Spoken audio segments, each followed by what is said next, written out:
Selamat sore, Assalamualaikum. Selamat sore, waalaikumsalam warahmatullahi wabarakatuh. Terima kasih Mas Desi sudah hadir di studio TVRI dan juga bergabung bersama kita melalui saluran online atau Zoom. Ada Komisioner KPU Provinsi Jambi, ada Mas Fahru Rozi. Assalamualaikum, Mas Paul panggilannya nih. Mas Paul sudah bergabung bersama kami? Belum ya? Baik. Nanti sambil menunggu sambungan Zoom dengan Mas Paul, Komisioner KPU Provinsi, saya langsung berbincang dengan Mas Desi. Mas Desi, alhamdulillah nih, secara umum ini pemilu yang sangat pilkada yang pemilihan serentak yang sangat luar biasa karena dilakukan di seluruh daerah di Indonesia, pemilihan terbesar sedunia mungkin bahkan, dan alhamdulillah secara umum berjalan dengan lancar. Ada beberapa daerah yang memang terjadi kendala, ada kerusuhan dan lain sebagainya, tapi itu hanya sebagian kecil saja, tapi secara umum berjalan dengan baik. Apa catatan Mas Desi terkait dengan penyelenggaraan pilkada yang berlangsung 27 November kemarin, Mas Desi? Ya, pertama ini adalah catatan sejarah. Negara kita melakukan kegiatan yang kolosal. Ya, kolosal. Ya, kolosal di tahun yang sama. Di bulan Februari pemilihan legislatif dan pilpres. Ya. Kemudian di bulan November pilkada serentak seluruh Indonesia. Dan itu pekerjaannya sama. Walaupun di pileg pilpres kemarin itu ada 5 surat suara. Nah, di pilkada ini ada 2 surat suara untuk gubernur dan bupati wali kota. Tetapi itu sibuknya sama itu. Sibuknya sama. Ya, sibuknya sama, proses yang dilakukan sama, yang dilibatkan juga sama. Paling yang berbeda, yang tadinya belum 17 tahun sekarang nambah. Ya. Yang tadinya masih hidup mungkin sebagian meninggal. Yang tadinya belum pensiun jadi pemilih. Pergeseran data pemilih mungkin yang signifikan. Tapi geliat partai politik itu juga semakin tajam karena hasil pemilu legislatif yang 2024 itu langsung digunakan di bulan November. Nah, hasil penetapan di pemilu legislatif di bulan April, kemudian dilantik di November sudah digunakan hasilnya. Ya. Artinya proses politik kita itu memang kontinuitasnya terjaga betul, dan manfaat dari legislatif itu langsung terasa di pilkada. Ya. Walaupun di ujung-ujung masa pendaftaran pasangan calon itu keluar putusan Mahkamah Konstitusi yang tidak punya kursi, menambah dinamika. Iya. Semakin seru. Nah, ternyata kan dinamika politik di Indonesia ini luar biasa. Nah, catatan-catatan yang muncul ya itu satu, catatan sejarah. Kemudian yang kedua, warga masyarakat dalam hal ini pemilih itu menjadi terbiasa. Bahkan saya berpikir pilkada ini tidak lagi menjadi hal yang sesuatu yang wah gitu. Karena yang berat lagi dari pilkada kemarin udah rampung dan itu berjalan dengan baik. Yeah. Tinggal lagi di pilkada. Catatan yang ketiga, di pilkada ini banyak daerah-daerah yang tadinya dalam tanda kutip zona merah, tingkat kerawanannya tinggi. Hari ini mereka sudah keluar dari zona merah itu. Ya, misalnya seperti Tebo, setiap kali pemilu, setiap kali pilkada ada catatan. Kemudian ada kejadian khusus. Nah, ini nggak ada lagi. Nah, tinggal lagi memang Sungai Penuh dan Sarolangun ya kemarin Sarolangun ya. Nah, kemudian hari ini Sungai Penuh yang belum hilang dari catatan itu masih meninggalkan catatan. Nah, walaupun jumlahnya sedikit kan, 2 untuk pemilihan gubernur, 5 untuk pemilihan wali kotanya yang tercatat untuk pemungutan suara ulang. Dan tentunya ya akan menjadi perhatian publik aja. Walaupun nanti hasil akhirnya kita kan belum bisa membaca nih apakah akan merubah secara signifikan. Kalau untuk gubernur mungkin tidak, tinggal lagi untuk pemilihan wali kotanya nih apakah bisa merubah. Dan tentunya ini catatan-catatan ini akan menjadi bahan juga untuk pilkada berikutnya. Zona merah itu kan menjadi momok dulu. Banyak yang akan menjadi evaluasi ketika zona merah itu muncul dalam satu agenda pilkada ini. Kepala daerahnya yang misalnya waktu itu lagi cuti kalau lagi aktif, kepolisiannya, TNI-nya, aparaturnya, penyelenggaranya. Nah, semuanya itu pasti akan dievaluasi, dan catatan itu yang akan menjadi cerita panjang di masa yang akan datang. Nah, makanya kalau seandainya pertanyaan di awal tadi catatan itu sudah menjadi hal yang sangat penting, menjadi bagian yang tidak lepas dari proses evaluasi di pelaksanaan itu. Mas Desi, kalau kita bicara why, kenapa Sungai Penuh itu selalu zona merah dan kejadian hari ini? Tapi nanti saya harus menyapa dulu Mas Paul. Oke. Mas Paul sudah bersama kami? Halo? Assalamualaikum. Mas Fahru Rozi. Oke, terputus ya. Baik, kita lanjutkan. Mas Desi, catatan-catatan yang Mas Desi sampaikan tadi, ternyata kalau kita bicara mengenai pemilu kada kan ada zona merah, ada indeks kerawanan lah bahasanya kan gitu. Dan ternyata memang beberapa daerah sudah hilang. Tadi Mas Desi sampaikan, tadi ada beberapa daerah yang langganan bahasanya. Terjadi terus, meskipun skalanya berbeda dan yang terjadi juga konfliknya itu juga berbeda. Ada yang konfliknya memang konflik keamanan, ada yang konfliknya konflik teknis tentang penyelenggaraan. Nah, apa yang sebenarnya terjadi di Sungai Penuh ini? Ya, kalau saya melihat pemberitaan ya, karena kebetulan saya tidak di lokasi, jadi itu melihat dari pemberitaan, kemudian dari berbagai sumber, yang menjadi langganan itu kan yang Kecamatan Kota Baru. Kota Baru, ya Kota Baru. Yang lalu kan juga ada kejadian. Sebelumnya juga ada kejadian. Hari ini juga ada kejadian.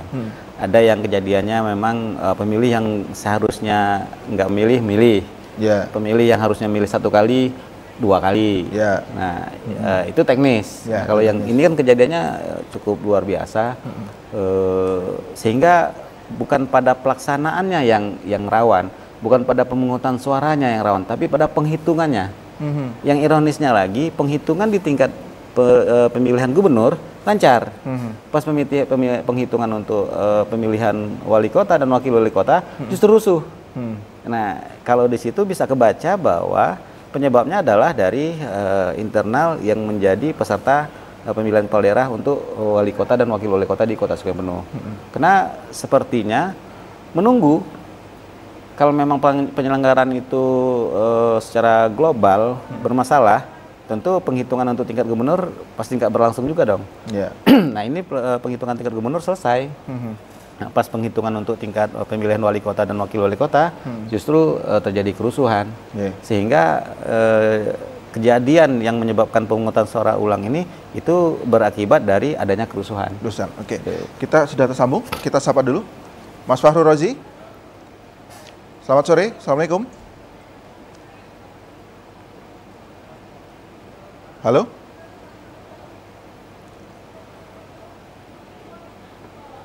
Selamat sore, Mas Fahru Rozi.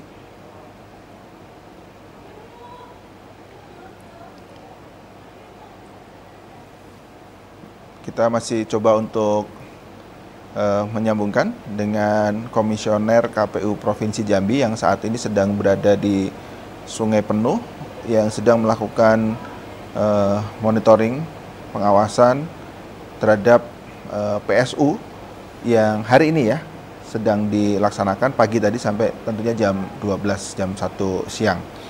Nah, kita akan coba untuk menghubungi kembali Mas Fahru Rozi, Mas Paul.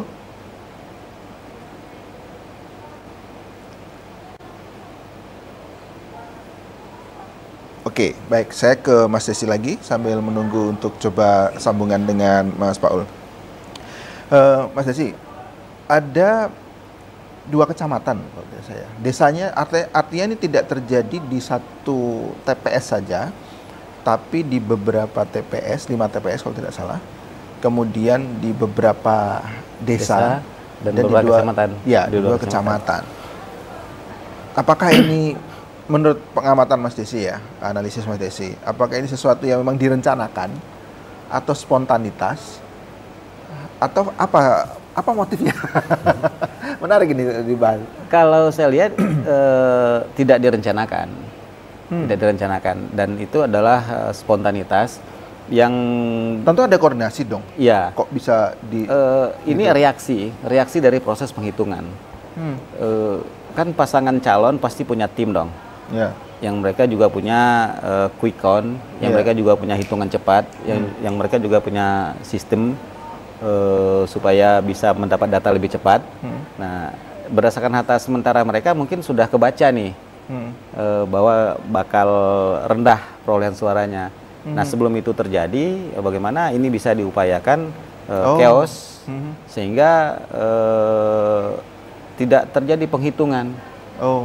Dengan harapan dengan adanya pemungutan suara ulang bisa menambah perolehan suara. Berarti ini memang kepentingan calon tertentu atau timnya ya untuk mungkin merasa kalah dan itu membuat skenario di konflik atau dibakar sehingga nanti terjadi PSU dan kemungkinan bisa berubah suaranya. Tapi kita pastikan dulu, kita sapa dulu. Mas Paul, Assalamualaikum. Waalaikumsalam Mas Desi. Ya, selamat. Bang Desi. Ya. Assalamualaikum. Waalaikumsalam warahmatullahi wabarakatuh. Mas Paul posisi di Sungai Penuh ya, betul ya? Iya, masih di Sungai Penuh. Baik, Mas Paul. Hari ini kita temanya adalah membahas mengenai PSU di Sungai Penuh. Bisa diceritakan kronologis kejadiannya, Mas Paul? Apa sebenarnya yang menyebabkan PSU ini terjadi, Mas Paul? Iya, terima kasih Mas Desi. Jadi memang ini kan sebenarnya kan di luar skenario kita kan, artinya memang bukan kesalahan mutlak yang dilakukan oleh jajaran kita yang mengakibatkan PSU khusus di Kota Sungai Penuh. Ya, ada 5 TPS yang kita laksanakan PSU. Tentu kalau dari peristiwanya ini kan pada saat proses penghitungan, ya kan? Jadi proses pemungutan dari jam 7 sampai jam 13 itu sudah selesai. Tapi pada saat proses penghitungan yang khusus dengan 5 TPS ini memang ada kejadian gangguan keamanan lah ya, gangguan keamanan yang mengakibatkan prosesnya berhenti atau stop.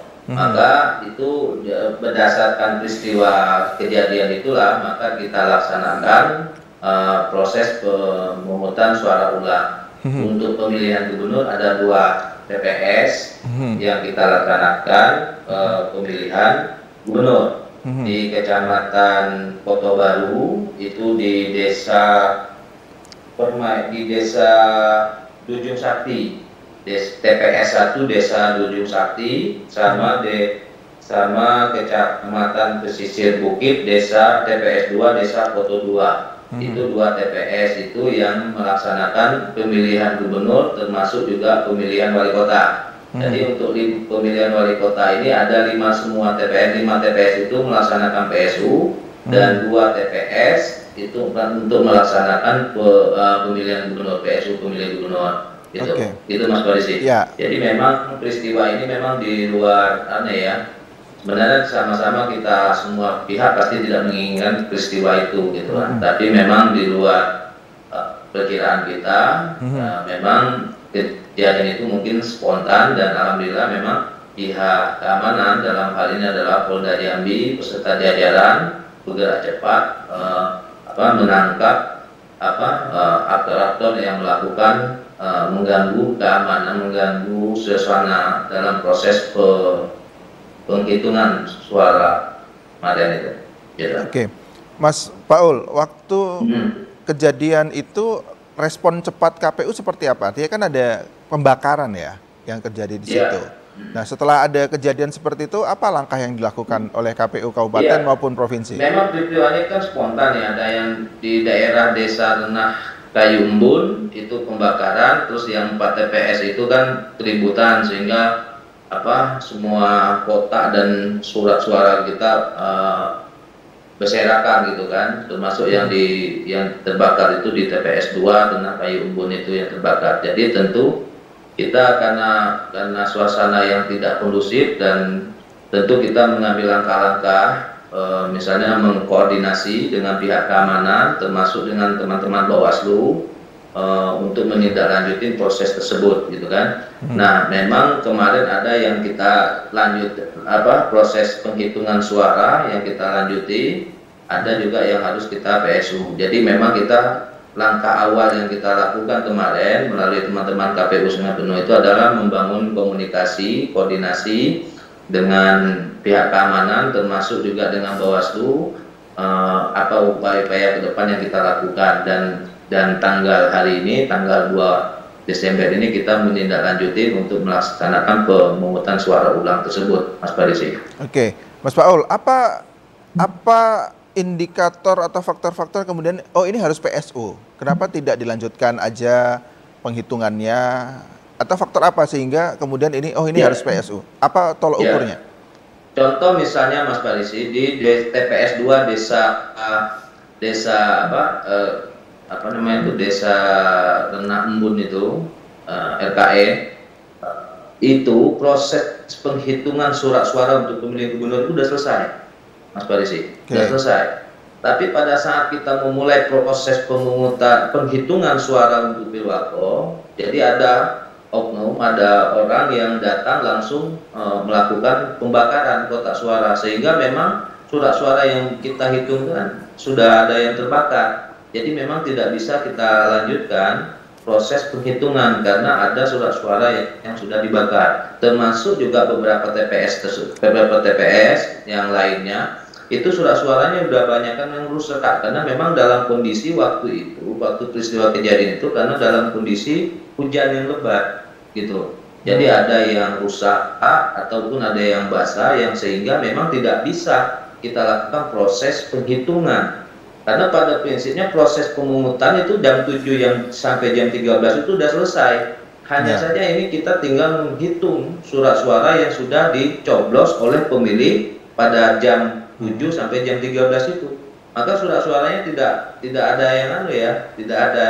Sebagian ada yang bisa kita selamatkan, tapi sebagian surat suara itu juga ada yang sudah masuk dalam kategori rusak gitu. Rusaknya bukan karena faktor surat suara yang kita kasih ke pemilih itu rusak, tidak. Karena rusaknya itu oleh oknum yang sudah melakukan gangguan keamanan pada saat proses penghitungan surat suara tersebut gitu. Maka itulah kita mengambil langkah untuk melakukan pemungutan suara ulang gitu, Mas Parisi. Oke, Mas Paul, tentu kan tadi koordinasi ya dengan berbagai stakeholder ya. Nah, siapa sebenarnya yang melakukan dan apa motifnya, Mas Paul?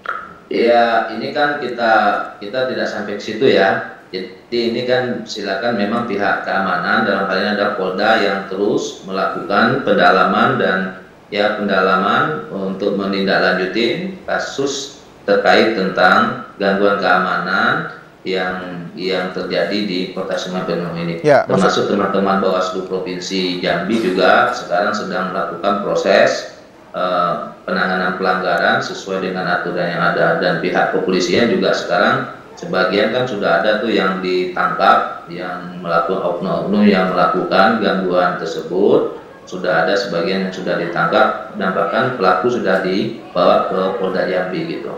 Dan kita apresiasi lah kerja-kerjanya dari Polda, dan pihak Bawaslu Provinsi juga sudah upaya cepat untuk menangani perkara ini. Gitu Pak, Mas Polisi. Ya, Mas Paul, di kejadian itu kan ada di TPS ya. Di TPS itu kan sudah ada jelas nih orang-orangnya siapa, penjaganya, juga ada KPPS, ada Panwas TPS, kemudian ada pengamanan dan lain sebagainya. Kok bisa berarti orang ini di luar TPS ya? Berarti orang luar ya? Saksi atau siapa? Siapa sebenarnya? Ya, ini kan massa, bagian masyarakat yang tiba-tiba memang rame kan.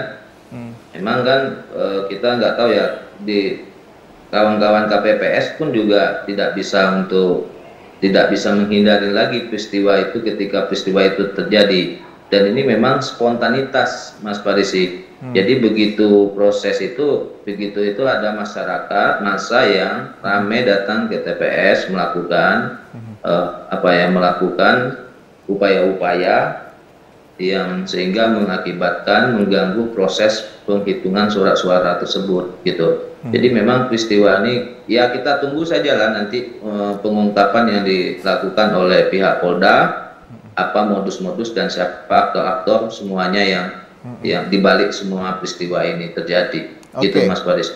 Baik, kita harus jeda dulu pemirsa, jangan kemana-mana. Setelah ini nanti kita akan kembali lagi dengan Mas Desi dan Mas Paul. Tetap di Jambi Bicara.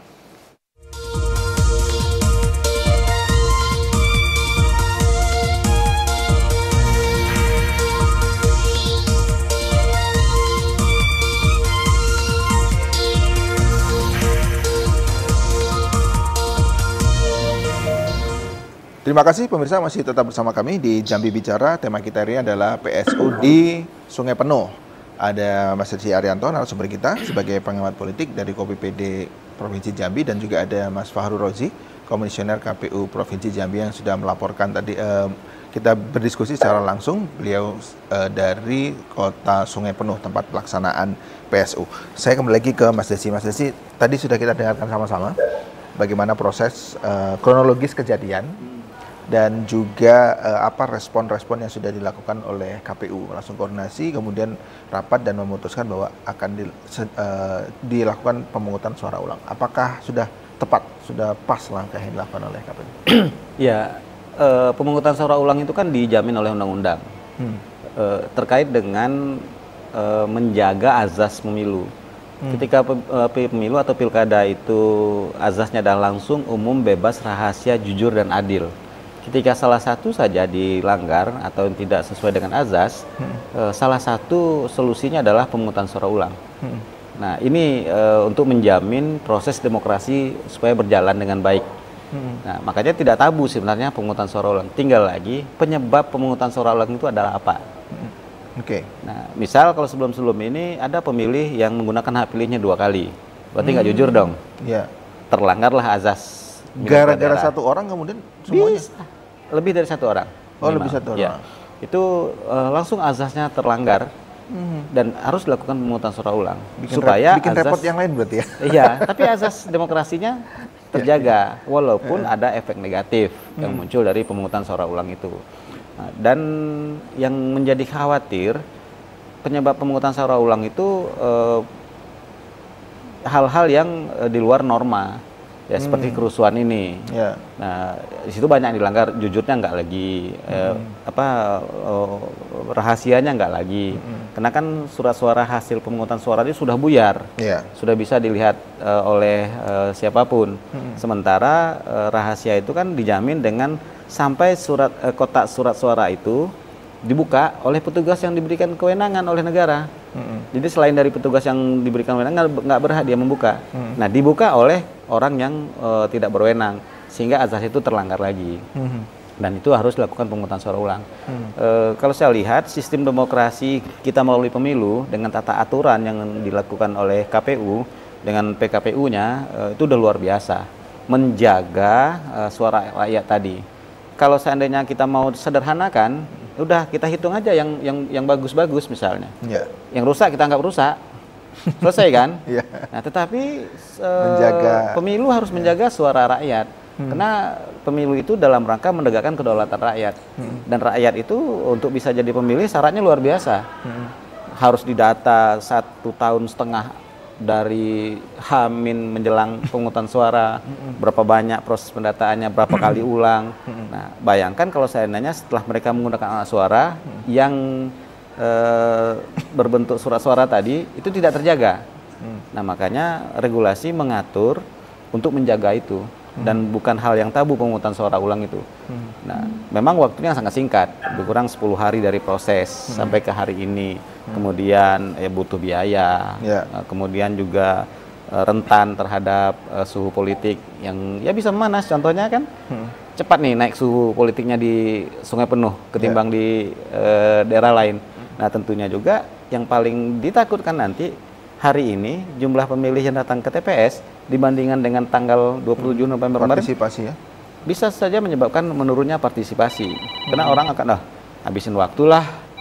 Dan itu kejadian yang disengaja lagi kan. Nah, itu yang dikhawatirkan. Oke. Saya ke Mas Paul lagi. Mas Paul? Ya. Baik. Mas, untuk teknis pelaksanaan PSU seperti apa? Apakah memang surat suara memang udah disiapkan, artinya udah dibikin lebih ya sebelumnya, kemudian KPPS-nya berarti kan kerja 2 kali nih, gitu kan, berarti honornya juga udah disiapin ya, gitu ya, dan yang lain-lain lah kira-kira. Bagaimana teknis pelaksanaan PSU itu seperti apa? Ya, begitu kita menetapkan, KPU Kota Sungai Penuh menetapkan hari dan tanggal pemungutan suara ulang yang berlangsung hari ini, Senin 2 Desember ini, tentu kan kita melakukan berbagai persiapan-persiapan termasuk kebutuhan logistik, terutama soal surat suara. Kita memastikan kebutuhan surat suara itu lengkap sesuai dengan kebutuhan yang ada, di mana jumlah DPT di setiap TPS plus 2,5% kebutuhan itulah yang harus kita siapkan. Dan untuk pemilihan surat suara untuk pemilihan gubernur kita sudah siap. Kemarin kita bawa langsung dari provinsi ke Kota Sungai Penuh dalam proses pengawalan juga dari pihak kepolisian. Untuk yang surat suara pemilihan wali kota mengalami kekurangan, tentu kita sekretariat KPU Kota Sungai Penuh langsung ke pihak perusahaan untuk melakukan proses pencetakan surat suara, sehingga langsung kita jemput dan langsung diantar ke Kota Sungai Penuhnya. Dan kemarin sebelum hari pemungutan hari ini, hari Minggu kemarin, kita sudah melakukan proses pendistribusian logistik ke setiap TPS. Jadi memang prosedur PSU ini kan tidak jauh berbeda dengan prosedur normalnya ketika kita melaksanakan pemungutan suara, seperti yang normalnya, samalah normalnya dengan pelaksanaan PSU. Tentu semua persiapan kita lakukan, termasuk juga. Halo Mas Parisi? Iya, silakan. Iya, silakan Mas Paul. Halo. Ya, silakan Mas. Masih dengar ya? Ya, silakan. Masih dengar Mas? Masih dengar ya? Ya, silakan. Nah, ya, termasuk juga kita juga sebelum hari pemungutan suara, kita juga mengumpulkan teman-teman KPPS, PPS dan PPK setempat yang melaksanakan PSU.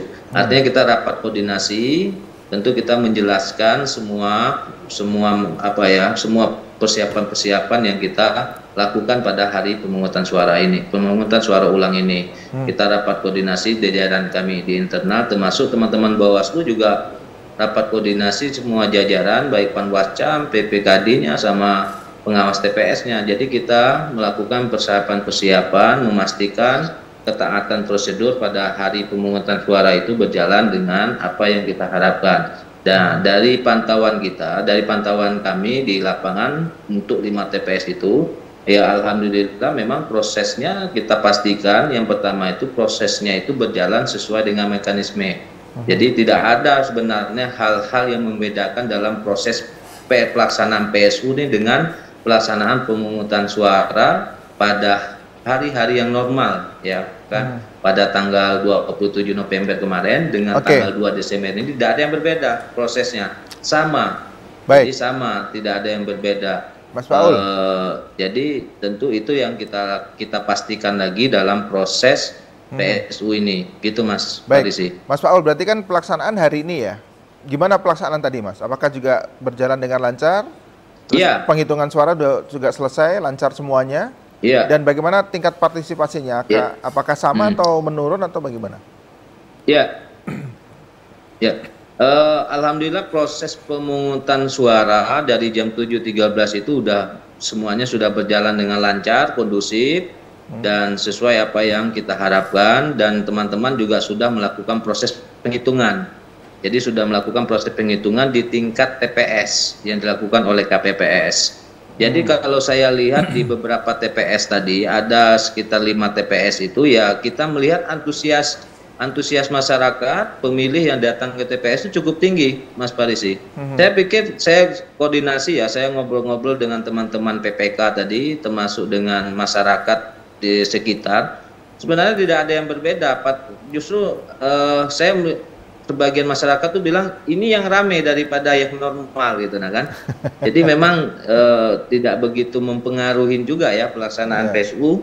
Yang terpenting kan bagaimana kita bisa mengkonsolidasi atau mengkomunikasikan dengan masyarakat, termasuk dengan tokoh-tokoh masyarakat setempat, agar memang ikut berpartisipasi terutama dalam pelaksanaan PSU ini. Ya kan, soal pilihan itu kan tergantung dengan pemilih ya, tergantung masyarakat. Kita cuma mengajak, mengimbau, mengkonsolidasikan bagaimana datang ke TPS pada hari PSU ini, termasuk kita juga menyampaikan pemberitahuan kepada pemilih gitu 1 hari sebelum hari pemungutan hari ini. Jadi kita selalu membangun koordinasi dengan semua pihak lah untuk berpartisipasi. Tadi yang saya sampaikan bahwasanya demokrasi ini kan partisipasi. Jadi partisipasi ini juga merupakan bagian dari tolak ukur dari proses sukses atau tidak suksesnya pelaksanaan pemilihan maupun pemilu ini. Jadi tentu kita berupaya ya semaksimal mungkin bagaimana meningkatkan atau mencapai target proses partisipasi pemilih kita dalam proses Pilkada 2024 ini. Begitu Mas Parisi. Baik, terima kasih Mas Paul. Saya ke Mas Desi lagi. Mas Desi, kita bicara mengenai substansi demokrasi. Secara formal sudah diselenggarakan, ada kejadian khusus, kemudian ada PSU, kemudian sudah diselenggarakan, dan alhamdulillah sampai sore ini tadi penghitungan berjalan dengan lancar, bahkan partisipasi masyarakat menurut Mas Paul juga tinggi gitu ya. Nah, kita bicara mengenai substansi atau kualitas demokrasinya. Apa yang terjadi di Sungai Penuh ini menunjukkan bahwa tingkat kecerdasan berpolitik masyarakat, pendidikan politiknya gitu ya, mungkin tidak menjadi ukuran seluruhnya gitu ya. Tapi dengan adanya kejadian ini kan menunjukkan bahwa kualitas demokrasi kita belum sepenuhnya bagus gitu. Gimana menurut Mas Desi? Ya. Kalau saya melihatnya ada dua, selain dari substansi. Ada satu lagi namanya prosedural.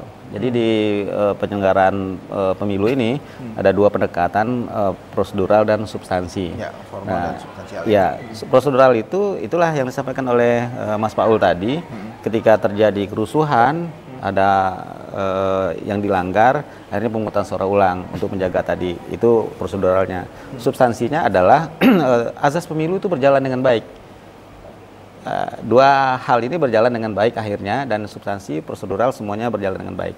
Nah, kalau kita kaitkan dengan indikator tingkat kecerdasan masyarakat dalam berdemokrasi, itu kan indikatornya bermacam-macam. Salah satu indikatornya adalah orang mau berpartisipasi menggunakan hak pilihnya secara sadar. Itu salah satu indikatornya. Kemudian tidak terjadi kerusuhan juga salah satu indikator. Nah, ketika terjadi kerusuhan, kalau saya melihatnya itu adalah sebagai respon mereka terhadap kejadian yang menurut mereka itu harus diresponi. Misal, ketika mereka sudah mengasumsikan menang, tentu reaksinya akan mengumpulkan data sebanyak mungkin, sebaik mungkin, kemudian menjaga dan mengawal sampai akhirnya KPU menetapkan. Ketika diasumsikan salah satu pasangan calonnya kalah, nah mereka akan bereaksi. Nah, reaksi ini yang mungkin satu bisa melakukan tindakan-tindakan kriminal atau pidana, bisa juga menyiapkan sesuatu yang sengaja, yang pada akhirnya harus dilakukan PSU. Dengan harapan dengan adanya PSU tadi bisa menambah kembali perolehan suara yang sebelumnya mungkin tinggal sedikit. Oke, Mas Desi kan pernah di posisi bagian dari tim gitu ya. Gimana sih sebenarnya perasaan gitu ya? Apa deg-degan gitu ya? Calon dan tim pendukung itu, suasana hati seperti apa pada saat penghitungan itu, dan pada saat kan ada quick count, ada segala macam, dan pada saat orang lihat, wah ini kalah ini, gimana kondisi tim, psikologis tim waktu itu? Tapi nanti menjawabnya, kita harus jeda dulu. Pemirsa jangan kemana-mana, tetap di Jambi Bicara.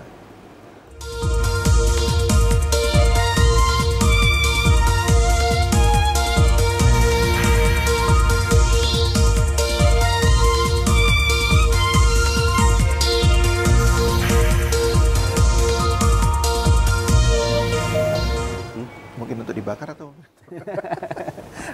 kita lanjutkan kembali pemirsa dengan tema PSU di Sungai Penuh. Kita lanjutkan perbincangan dengan Mas Desi Arianto dari pengamat politik Jambi. Mas Desi pernah di posisi tim gitu ya, salah satu tim dulu gitu.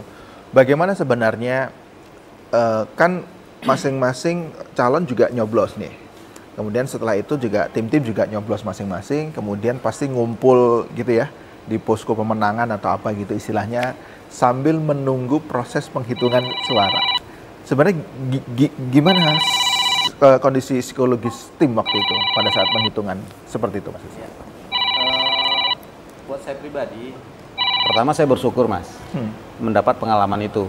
Ya, 15 tahun di penyelenggara pemilu, kemudian pernah menjadi bagian dari peserta pemilu, dan hari ini ya dinobatkan oleh publik sebagai pengamat politik karena bisa merasakan semuanya. Nah, dan pada posisi itu psikologisnya bahwa setiap pasangan calon itu kan kepengen menjadi pemenang atau menjadi suara terbanyak dalam kontestasi pemilihan itu.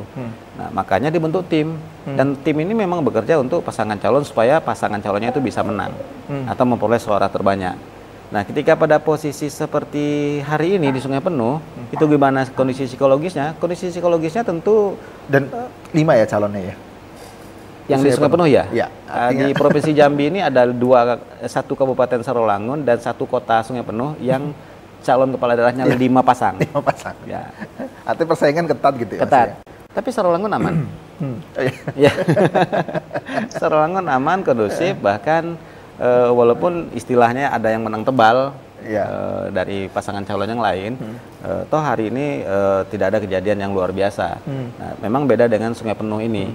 Itulah kalau bahasa saya di situ adalah itu adalah bentuk respon mereka, respon tim atau respon pasangan calon dengan timnya terhadap hasil yang terbaca waktu itu. Sapa dulu penelpon ya, Mas Desi ya. Halo, selamat sore. Assalamualaikum. Selamat sore. Selamat sore, Bung Pariji. Ya, dengan siapa di mana, Pak? Ya, selamat sore, Bung Pariji. Halo? Dari Telanai. Pak Yudi. Pak Yudi di Telanai. Baik, silakan Pak Yudi. Dari Yudi Telanai. Ya, silakan Pak. Silakan Pak. Ya, ya, Bung Pariji ini semenjak pulang dari Papua bingung dia.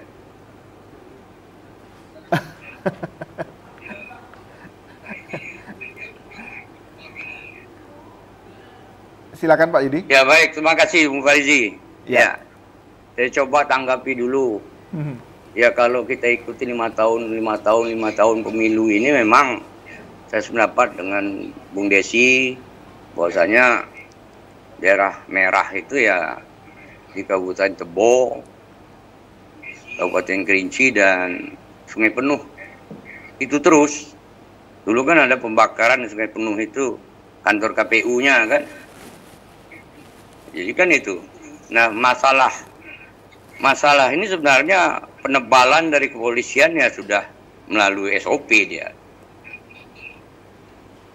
Nah, yang kita dapatkan informasi itu sebenarnya dari KPU, bukan dari kepolisian. Ini malah kita dapatkan dari kepolisian itu sendiri yang sudah menyidik dan menyelidiki persoalan ini. Malah KPU-nya yang tidak ada menyampaikan. Ini kan motifnya jelas nih, nggak bisa lagi bergeser. Adanya pesanan dari kandidat yang kalah, 5 pasang itu ada salah satu kalah, menyuruh. Jadi bukan lagi oknum, kalau oknum itu cuma 1 orang, ini lebih 7 orang. Jadi menyuruh 7 orang itu tuh membakar. Nah coba, jadi jangan salah analisa kita nih. Polisi ini ngomong membakar supaya terjadi PSU. Ternyata memang terjadi betul.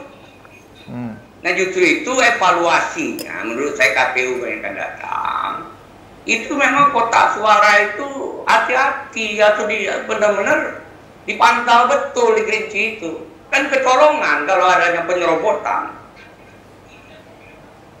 Nah tadi kan dilihat bahwa bagaimana partisipasi pemilih di Provinsi Jambi ini untuk tadi dikatakan yang bobrok itu bukan pemilihnya menurut saya, analisa saya. Siapa? Elitnya yang berkontestasi itu. Itu otak yang tidak benar. Ya akuilah kekalahan.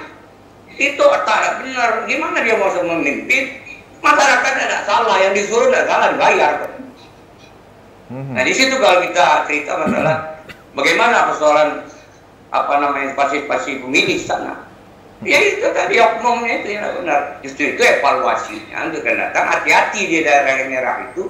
Memang betul-betul kotak suara itu jaga betul gitu. Nah jangan sampai serobot. Bagaimana? Nanti tahun 2009 begitu dia ulang lagi itu pasti. Karakteristiknya begitu di Kerinci itu. Nah saya rasa demikian ya. Artinya gara-gara nilai setitik, harusnya bagus, harusnya rusak khusus belakang.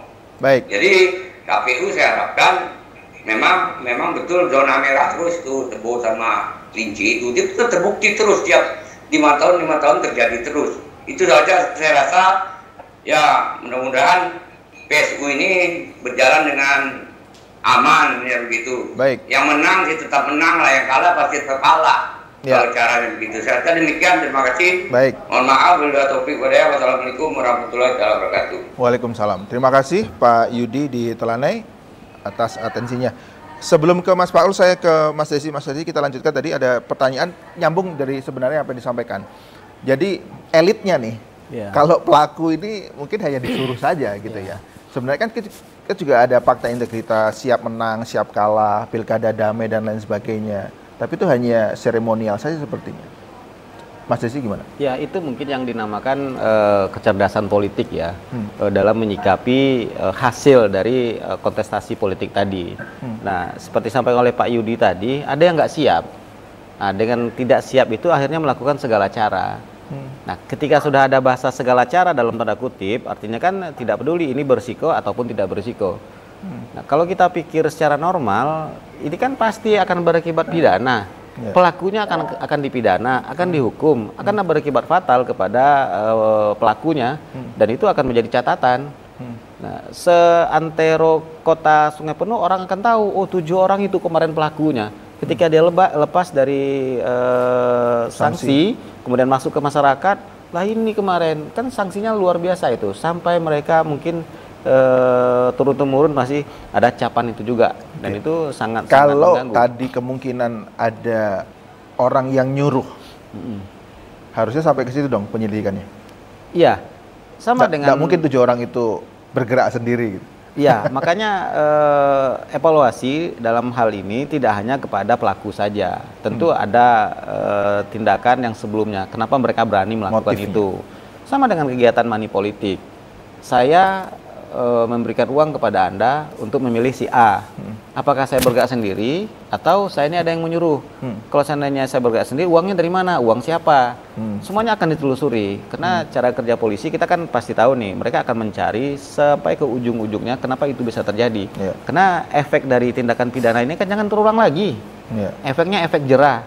Makanya harus tuntas pemeriksaannya, penyidikannya, yang akhirnya orang akan tahu. Baik. Kemudian kepolisian jadi tahu juga modus dari kejadian itu, sehingga ada upaya untuk mengantisipasi jangan terulang lagi ke berikutnya. Oke. Baik, saya ke Mas Paul. Mas Paul masih bersama kami?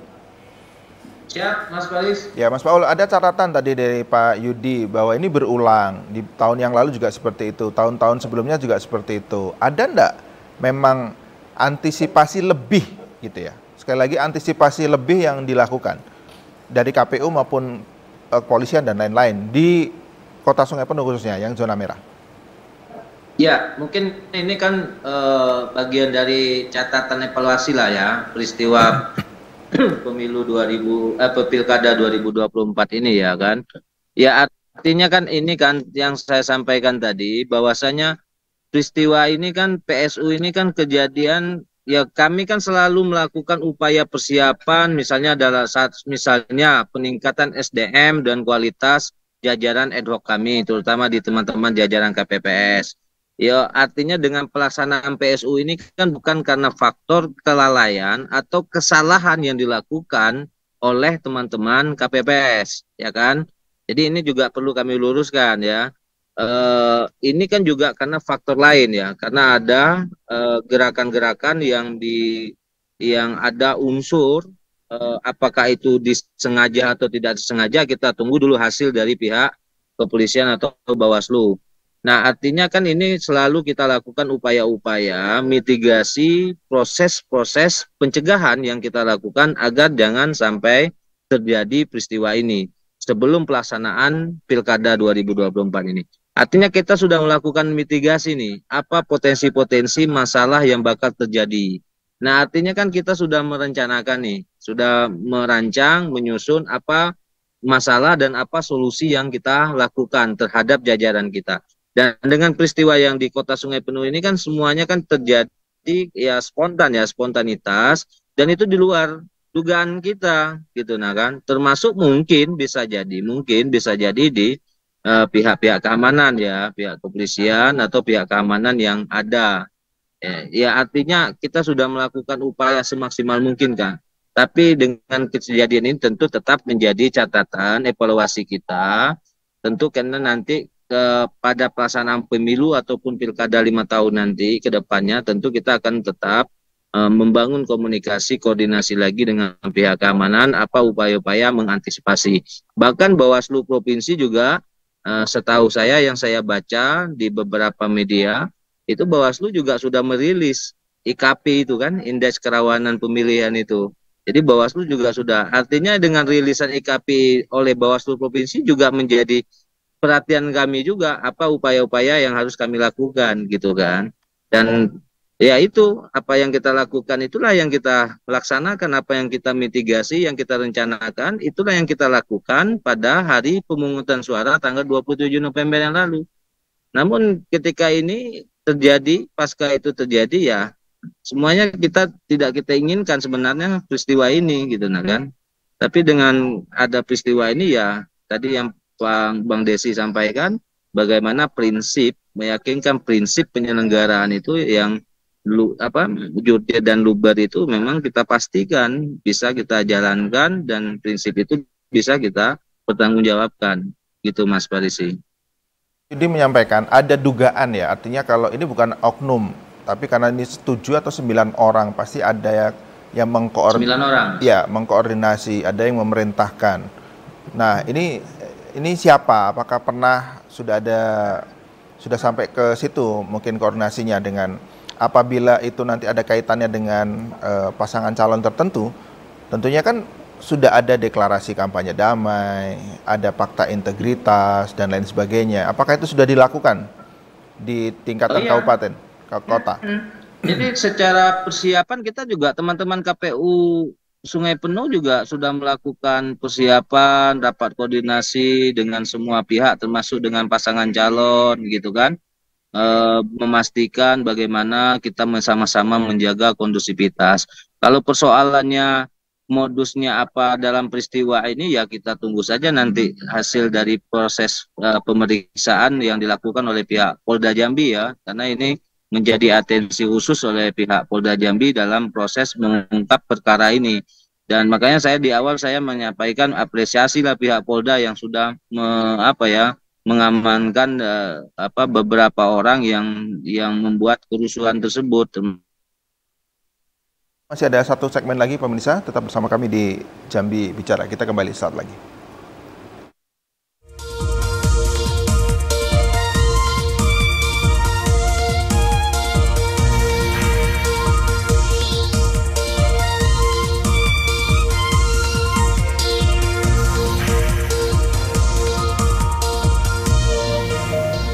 Kita berada di penghujung dialog Jambi Bicara. Saya ke Mas Fahrul Rozi. Mas Fahrul Rozi? Ya, gimana Mas? Singkat saja. Dengar, masih dengar suaranya? Ya, singkat saja. Apa closing statement-nya? Singkat, Mas.